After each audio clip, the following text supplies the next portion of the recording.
Gostaria de convidar ao irmão de estarmos, se você acessou a live, você já deve ter visto aí o tema da ministração de hoje, que é reconcilia-te com teu irmão. Reconcilia-te com teu irmão. E na verdade esse tema veio quando eu estava ministrando no dia 23/8, 23/8, quando estava ministrando sobre... Tem um caderninho aqui das minhas ministrações, 23/8.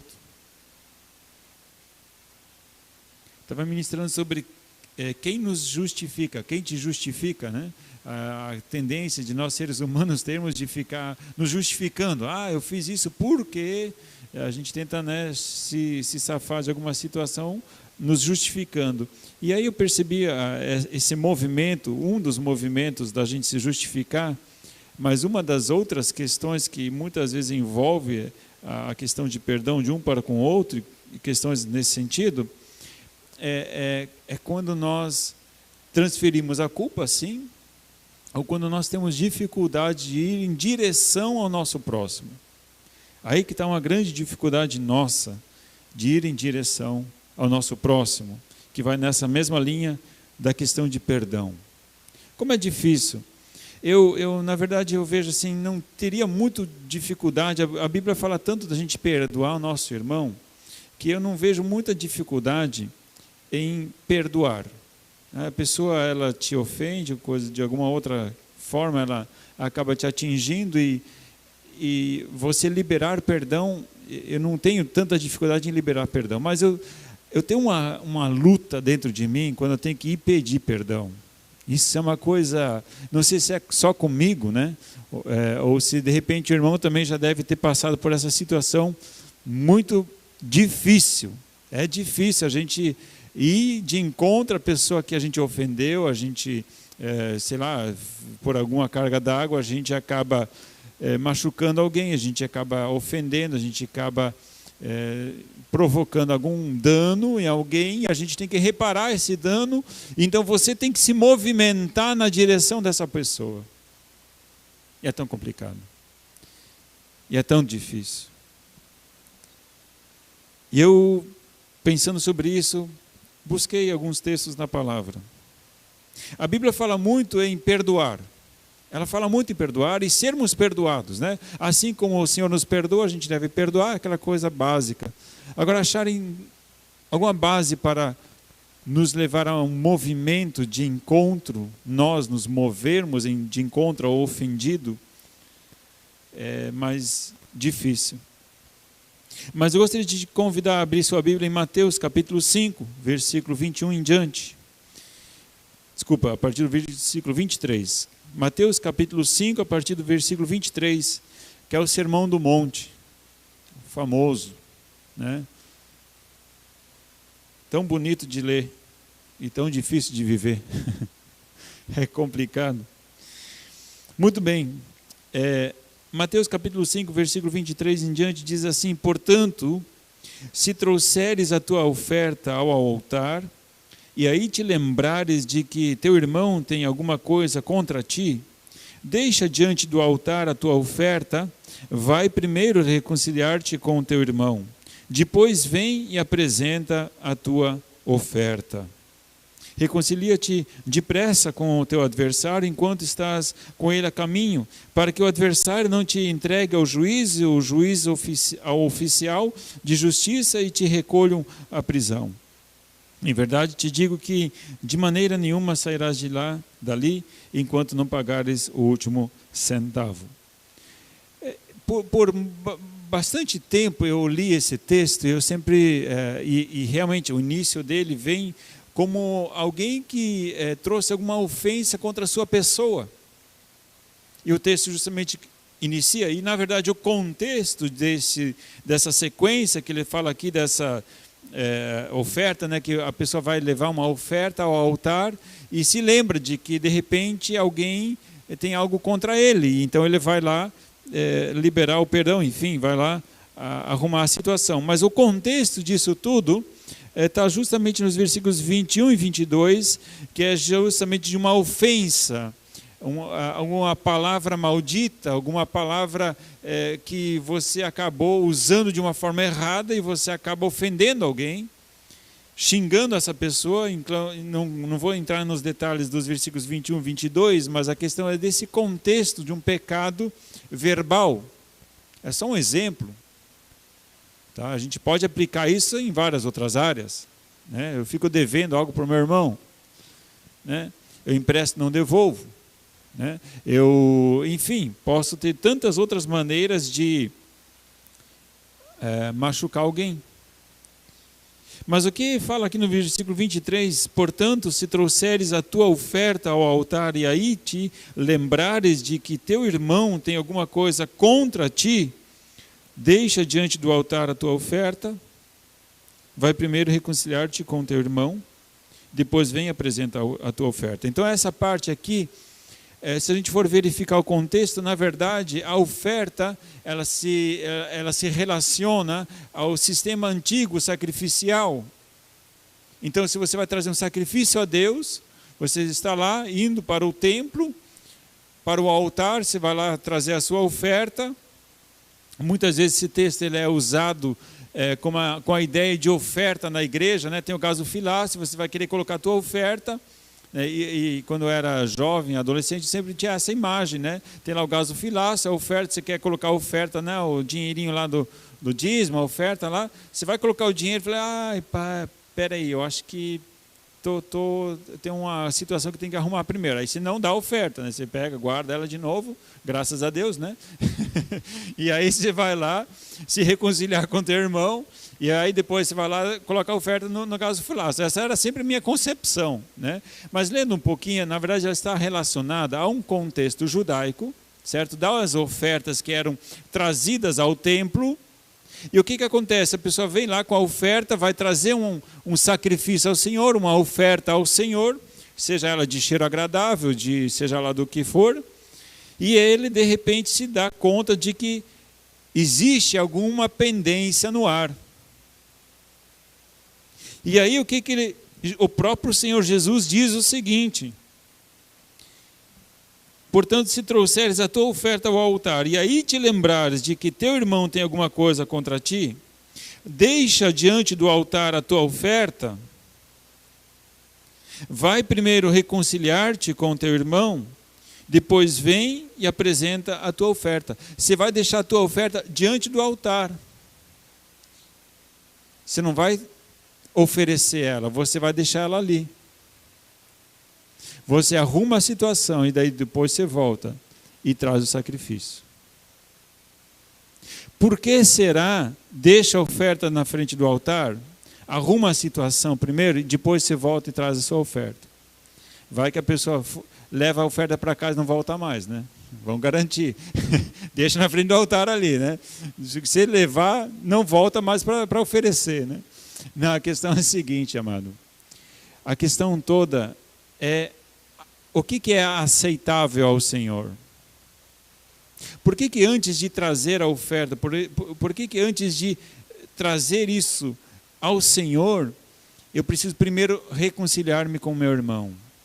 Porque Deus aceita a oferta de um coração que está inclinado a arrumar as coisas aqui na horizontal. Se eu não estou disposto a arrumar a coisa aqui na horizontal, o canal na vertical se fecha também. Por quê? A gente pode ver logo na sequência desse sermão, que é o Sermão do Monte, no capítulo 6, Jesus vai dar justamente essa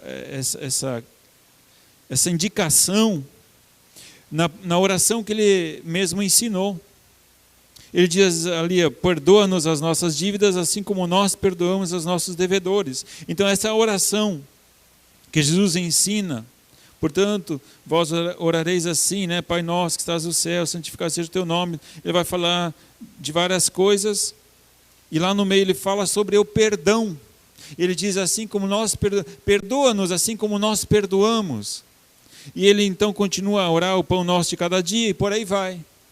E quando Jesus termina a oração do Pai Nosso, que é muito conhecida também, ele de toda a oração do Pai Nosso, ele volta a um tema de novo, depois de terminar de orar, ele volta num tema de novo. Parece que ele precisa fazer uma ênfase do meio da oração, de um assunto que ele abordou na oração, ele vai fazer uma ênfase. E nessa ênfase está o versículo 14 e 15, ele diz ali: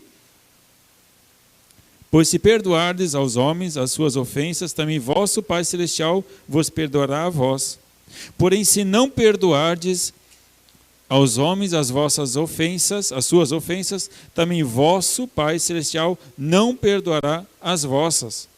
Significa de que na oração do Pai Nosso, de tudo aquilo que Jesus orou na oração do Pai Nosso, ele percebe que existe um tema muito importante, e este tema ele resgata novamente depois de terminar a oração, dizendo: olha, o que é muito importante, que vocês não podem esquecer, é isto. Tudo que vocês fazem na horizontal, de uns para com os outros, isso está relacionado ao que está no céu. Se aqui a coisa não vai, aqui a coisa também não vai. Estão entendendo? Se aqui você libera, aqui está liberado. Se aqui você não libera, não se humilha, não busca, aqui também está fechado. Então é uma situação que Jesus está dizendo, uma coisa está relacionada à outra. A gente sempre acha que, não, eu e Deus é uma coisa. E aqui são duas coisas totalmente diferentes.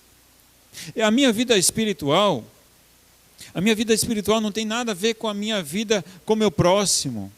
São duas coisas totalmente diferentes. E a Bíblia nos diz, tudo está conectado. Tanto é que, se você diz que você ama a Deus, você deve amar o seu próximo. Está lá em 1 João. E ainda 1 João, o discípulo de Jesus, né? O apóstolo João, ele diz o seguinte, que não existe como você dizer que você ama a Deus sem amar o próximo. Não existe isso. Significa que tudo que está aqui, ele está também representado na nossa comunhão com Deus. Não existe uma outra coisa. Tudo é uma coisa só. Tudo está conectado. Se eu estou de bem aqui, estou de bem para cá também. Então, é uma coisa só, não são duas coisas diferentes.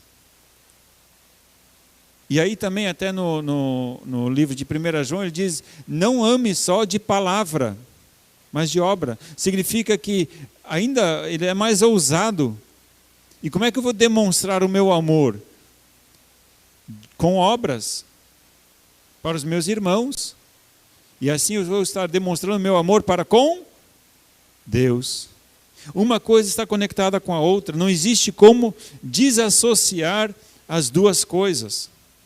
E aí nós voltamos para o texto de Mateus capítulo 5, versículo 23. Portanto, se trouxeres a tua oferta ao altar, e aí te lembrares de que teu irmão tem alguma coisa contra ti, deixa diante do altar a tua oferta, vai primeiro reconciliar-te com teu irmão, depois vem e apresenta a tua oferta. Significa que você quer trazer uma oferta agradável a Deus, então você primeiro tem que se reconectar na horizontal. Se reconectou na horizontal, o canal está aberto para Deus receber a sua oferta lá no céu. E novamente voltando, gosto de frisar essa questão. A questão da oferta não é só o dinheirinho que você vai colocar no gasofilácio. A questão da oferta está falando aqui dentro do sistema judaico. E tanto é que ele fala aqui, se você lembra que um irmão teu pecou contra ti, lembra-te de que teu irmão tem alguma coisa contra ti. Então essa questão de irmão, e novamente ele vai lá, diz lá, né, vai primeiro reconcilia-te com teu irmão. Significa que os judeus, eles se consideravam irmãos, porque eles faziam parte do mesmo povo.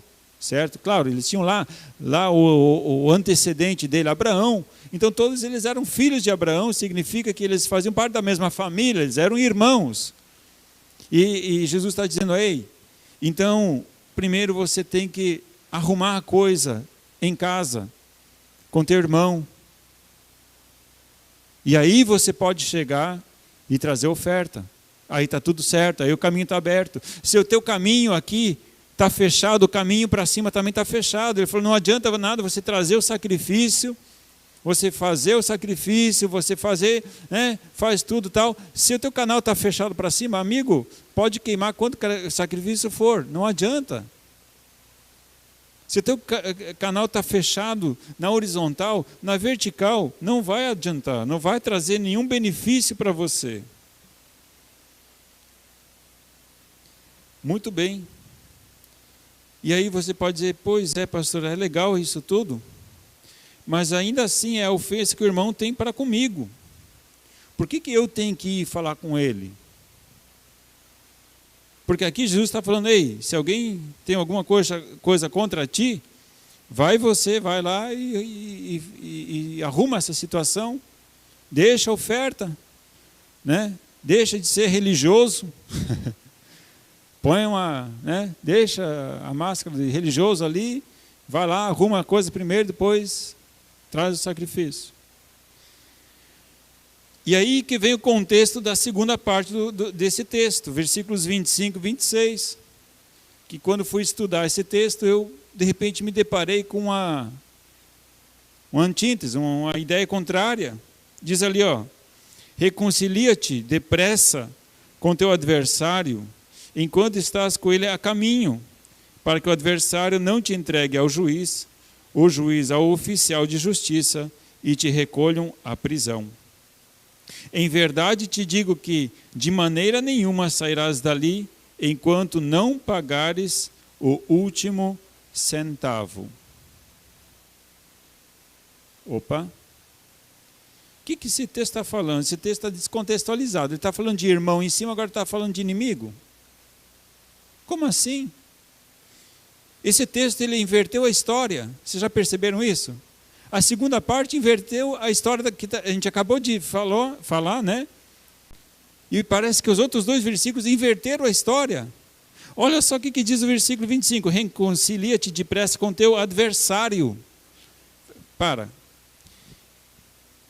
O texto assim estava falando do quê? De irmão. Não era de irmão? Beleza. O texto assim estava falando de irmão e agora está falando reconcilia-te com teu adversário. Continuando. O que diz na sequência? Enquanto estás com ele a caminho, para que o adversário não te entregue ao juiz, novamente, o adversário não te entregue ao juiz, o juiz ao oficial de justiça, e te recolham à prisão. Em verdade, te digo que de maneira nenhuma sairás dali, enquanto não pagares o último centavo. Vem cá, quem está devendo coisa para quem aqui? Me responde. Quem está devendo coisa para quem aqui? É o adversário que está devendo para você ou é você que está devendo para o adversário? Veja o que diz o texto. Reconcilia-te depressa com teu adversário, porque o irmão, se você está devendo alguma coisa para um irmão, ele se torna teu adversário. Ele pode ser teu irmão, mas a partir do momento que você causa um dano a ele, de irmão ele se torna teu adversário, porque você está em débito com ele. E aí o texto continua. Enquanto está, reconcilia-te depressa com teu adversário, enquanto estás com ele a caminho do quê? Do juiz, para que o adversário não te entregue ao juiz, o juiz ao oficial de justiça, e te recolhe à prisão. Significa, ele está dizendo, ei, se você está devendo na praça, se você está em débito, e você está devendo para um irmão, então você que está devendo para o irmão, você vai lá, se reconcilia com o teu irmão, porque o teu irmão já não é mais irmão, ele virou teu adversário, porque você está em débito com ele. E o que acontece? Se você, enquanto você está a caminho do juiz, então é como se tivessem duas pessoas caminhando em direção ao juiz, o teu irmão que virou teu adversário está conduzindo você ao juiz, vocês estão a caminho, e de repente no meio do caminho resolve a parada enquanto estão a caminho, antes de chegar até no juiz. Resolve a parada antes, porque se você não resolver a coisa no caminho que vocês estão indo para a direção do juiz, vai chegar um momento, se você não resolver aqui, o juiz vai resolver. O juiz vai resolver. E se você protelar essa situação e chegar diante do juiz, ela vai ser resolvida da forma mais difícil. E diz ali então no versículo 26, em verdade te digo, que de maneira nenhuma sairás dali. Jesus está falando isso para o povo. Em verdade te digo que de maneira nenhuma sairás dali, enquanto não pagares o último centavo. Quem que estava com a culpa aqui? Era o teu adversário? Era ele que tinha que vir pedir perdão para você? Ou era você que fez o dano para ele? É você que fez o dano para ele. Então teu irmão virou agora o teu adversário, e vocês estão a caminho. E Jesus diz, ei, antes de você chegar, resolve a parada antes. Não deixa a coisa ficar feia, porque se você for chegar diante do juiz, e Jesus diz, olha, aí não vai sair barato, você vai pagar o que você deve até o último centavo. Resolve antes. Resolve a parada antes. Quando a gente olha, a gente se assusta, de repente parece que a história mudou de moeda, né? A moeda virou. Aquilo que antes era assim, se torna contrário. Eu gostaria de usar como ilustração um texto de Lucas, capítulo 19. Eu creio que é um texto que ilustra muito bem essa dinâmica que Jesus está tentando ensinar no Sermão do Monte. Lucas capítulo 19, versículos 5 a 9. Lucas 19, versículos 5 a 9. É o texto do nosso querido amigo Zaqueu, né? Aquele que subiu na árvore. Aquele. Zaqueu. Lucas capítulo 19, versículos 5 em diante. Eu não vou ler todo o texto, é muito bonito, né? Mas vamos só ler do versículo 5 ao versículo 9. Quando Jesus chegou àquele lugar, olhou para cima e disse-lhe, Zaqueu, desce depressa, hoje me convém pousar em sua casa. Apressando-se, desceu e o recebeu com alegria. Todos os que viram isto murmuravam, dizendo que Jesus, né, que entrara para ser hóspede de um homem pecador. Mas Zaqueu levantou-se e disse ao Senhor, Senhor, olha, eu dou aos pobres metade dos meus bens, e se em alguma coisa defraudei alguém, o restituo quadruplicadamente. Disse-lhe Jesus, hoje veio salvação a esta casa, porque também este é filho de Abraão. A presença de Jesus na casa de Zaqueu constrangeu ele, revelou o que Zaqueu tinha de mais indigno, porque ele não se achava digno de receber o próprio mestre em sua casa. Ele não se achava digno de receber uma pessoa tão ilustre na sua casa, o próprio Senhor Jesus Cristo. E Jesus diz, não, hoje é dia de eu te visitar. E então Jesus foi à casa e ele, muito alegre, serviu Jesus, fez um banquete, convidou os amigos e, claro, sempre tem aquele pessoal que acaba utilizando essa situação para ironizar Jesus e para desmerecer Jesus, que Jesus não prestava mesmo, porque ele só andava com pecadores, enfim. Mas Zaqueu, ele não ligou para essa situação, e ele diz o texto no versículo 8, mas Zaqueu levantou-se. Ele se levantou, ele não estava mais acomodado, ele estava eufórico, eu tenho que fazer alguma coisa. Ele se levantou e disse ao Senhor, Senhor, olha, eu dou aos pobres metade dos meus bens, e se em alguma coisa defraudei alguém, se eu estou em débito, se eu cobrei o que não deveria, se eu roubei alguém, se eu prejudiquei alguém, o que eu vou fazer? Eu vou restituir isso quadruplicadamente. Eu vou fazer aquilo que eu tenho que ser feito. A lei já falava isso, de se você tomou posse de alguma coisa que não é sua, você precisa devolver isso, mas com a margem a mais.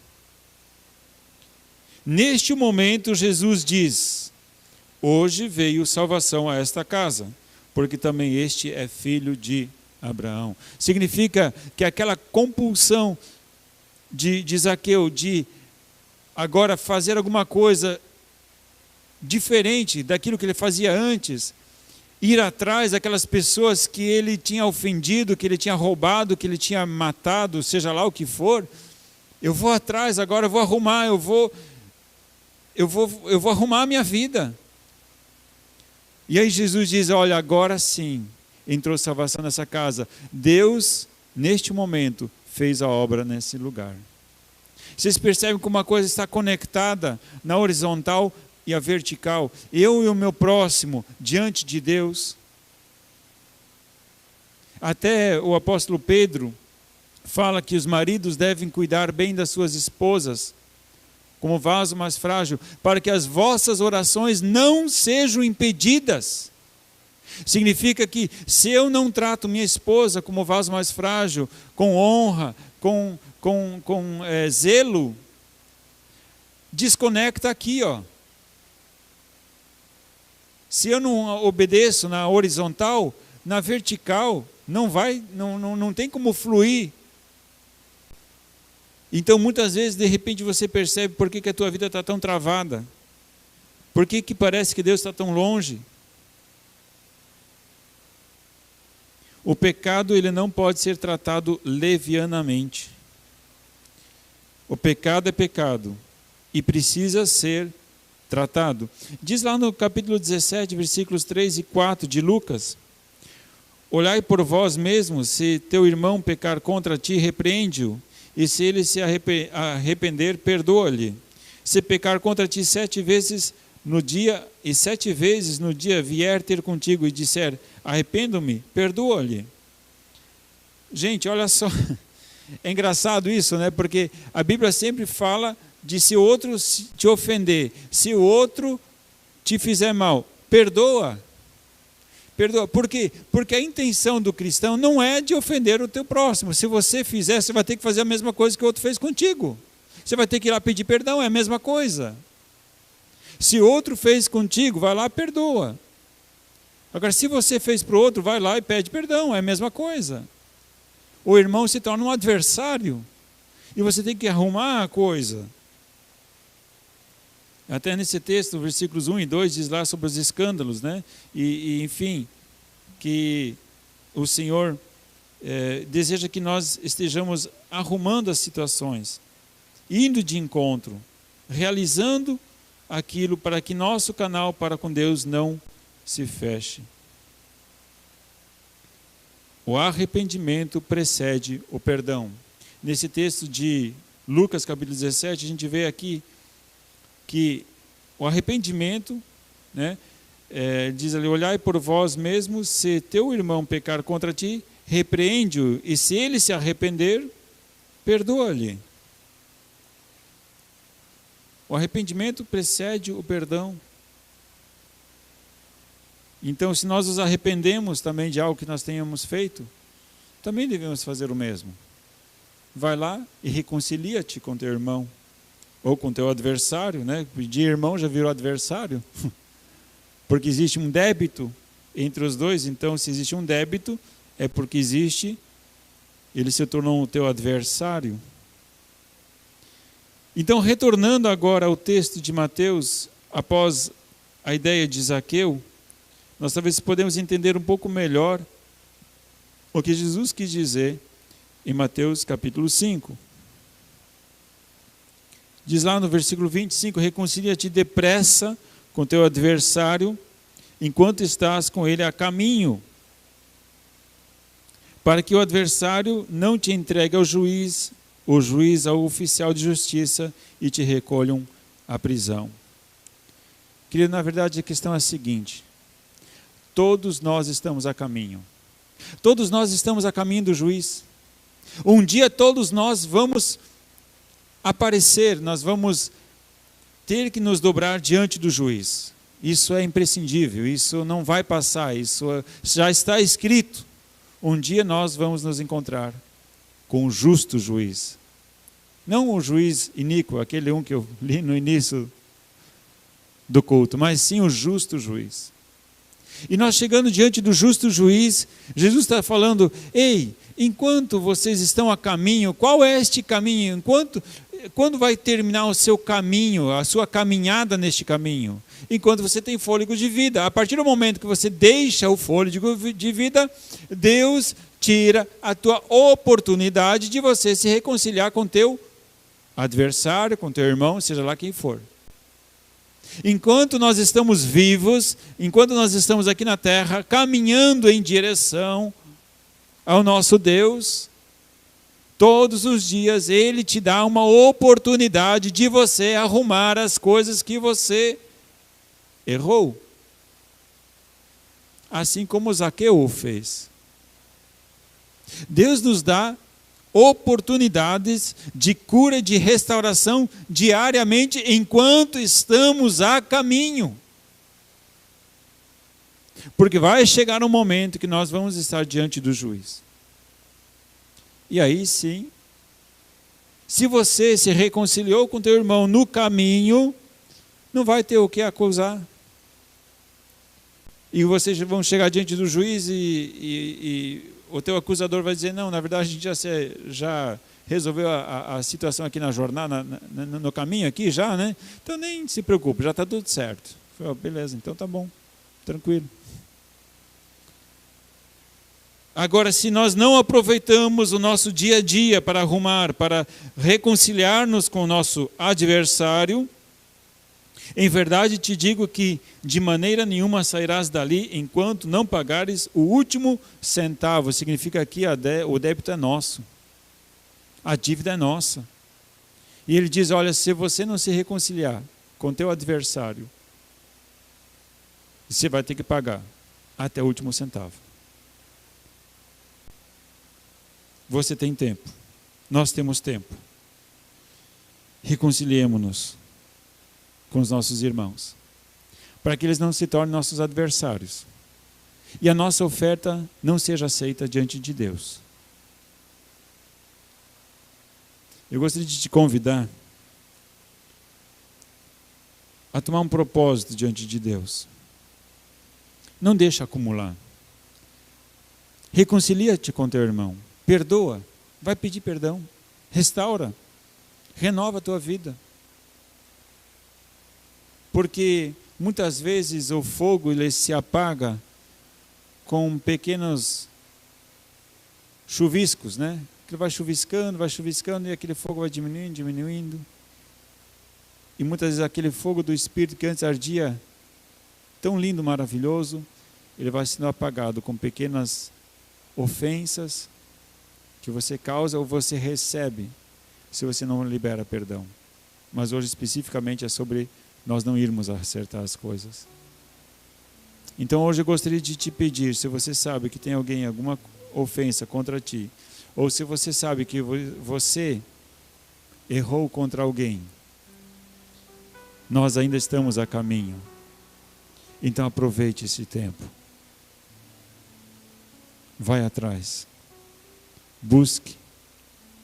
Se humilhe. Restaure aquilo que foi rompido. Reata. Você pode dizer: pastor, mas talvez essa ministração chegou meio tarde demais. Porque aquela pessoa para a qual eu deveria pedir perdão já morreu. Faça isso de uma forma simbólica com alguém. Confessa o teu pecado para alguém. Ore com esta pessoa dizendo: olha, eu não tive oportunidade. Mas faça isso de uma forma física, faça isso de uma forma real. Confessa isso para alguém. E peça perdão. E peça para essa pessoa te perdoar. Simbolicamente. E Deus vai ter misericórdia de ti e resgatar a sua alma e a sua vida. Não deixa as coisas simplesmente de lado. Não trate o pecado de qualquer forma, mas sim busque a cura e a restauração do Senhor. Feche seus olhos. Pai, em nome de Jesus, a Tua palavra nessa noite nos exorta, inclusive com o exemplo de Zaqueu, de irmos de encontro àqueles aos quais nós de repente tenhamos ofendido na jornada, e nós sabemos quem são. Muitas vezes nós queremos negligenciar, mas Pai, eu sei que o Senhor é maravilhoso, o Senhor é um Deus de graça, e eu oro em nome de Jesus, que a Tua graça e a Tua misericórdia nessa noite venham abundar e superabundar sobre a vida daqueles que experimentaram, Pai querido, nessa noite o toque do Teu Espírito. Que essas pessoas não venham a negligenciar este mandamento, pois tudo que nós fazemos aqui na terra está conectado contigo lá no céu. E oro em nome de Jesus, em primeiro lugar, que o Senhor nos perdoe, mas a Tua palavra já nos garante que o Senhor nos perdoou.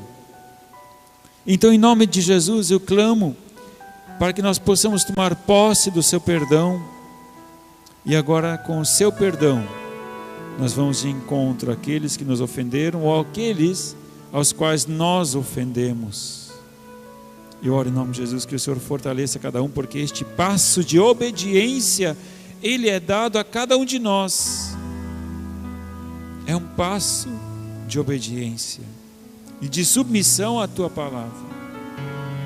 Obrigado, meu Pai querido, por mais uma oportunidade que o Senhor tem nos dado, de enquanto estamos na jornada, no caminho, nos livrarmos dos pesos da culpa, para que possamos colocá-los diante do Teu altar, Pai. Te louvo e te agradeço, porque o Senhor é um Deus de graça e de misericórdia, Pai. Mas também o Senhor é um Deus que pede que compete a nós, possamos arrumar aquilo que o Senhor quer que nós arrumemos, Pai. Em nome de Jesus, que o Senhor abençoe e guarde a cada um que está conectado neste culto. Que o Senhor, em nome de Jesus, possa levantar aqueles que estão enfermos. Que o Senhor, em nome de Jesus, possa levantar aqueles que estão abatidos. Que em nome de Jesus, o Senhor possa curar aqueles que estão enfermos na alma, na mente ou no espírito, Pai querido. Aqueles que estão presos, Pai querido, a hábitos que não são da Sua vontade, Pai querido. Restaura, cura, liberta, transforma, em nome de Jesus, com o poder do Teu Espírito Santo. Pai, em nome de Jesus, nós Te louvamos e Te agradecemos, porque Tu és um Deus maravilhoso. Abençoe, Pai, em nome de Jesus, a semana de cada irmão que tem acompanhado essa live, cada irmão que tem se prostrado diante da Tua presença e tem tomado um propósito, Pai querido, de arrumar aquilo que precisa ser arrumado. Então, em nome de Jesus, acompanhe, dá graça, para que ela encontre o perdão genuíno, em nome de Jesus. Aleluia, Pai. Amém. Deus te abençoe.